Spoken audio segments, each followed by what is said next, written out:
దావీదు అంటాడు, నేను సేవకుడు మాత్రమే, నా రాజు ఎవరు? నా దేవుడే.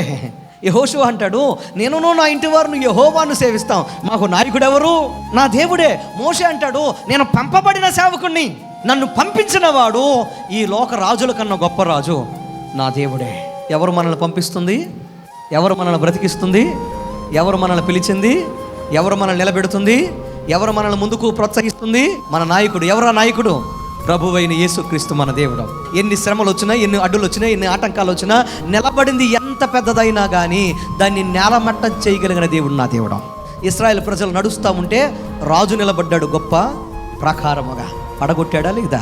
ఫరోను ఎందులో కప్పెట్టాడు? ఎర్ర సముద్రంలో కప్పెట్టాడా లేదా? సముద్రమే ప్రాకారంగా నిలబడింది. ఏం చేశాడు? 2 పాయలుగా పగలగొట్టాడా లేదా? యోర్దాన్ నది ఎదురొచ్చింది గొప్ప ప్రాకారంగా. ఏం చేశాడు? 2 పాయలుగా చీల్చాడా లేదా? ఎరుకో గోడలు అడ్డొచ్చినాయి. ఏం చేశాడు? బూడిదలాగా నేలమట్టం చేశాడా లేదా? నమ్ముట నీ వలనైతే నమ్మువానికి సమస్తము సాధ్యమే. ఆయన అద్భుతాలు చేయగలిగిన వాడు. మీ సమస్యలు ఎంత పెద్దవైనా దాన్ని పడగొట్టగలిగిన వాడు, దాన్ని కప్పెట్టగలిగిన వాడు, దాన్ని చీల్చగలిగిన వాడు, దాన్ని కోల్చగలిగిన వాడు, మట్టిలో పూడ్చిపెట్టగలిగిన వాడు నా దేవుడు మాత్రమే. ఆయన సమస్తము చేయగలిగిన దేవుడు. స్తుతి నీ నోట ఉంటే ఎంతటి గొప్ప ప్రాకారాలైనా కూలిపోవలసిందే.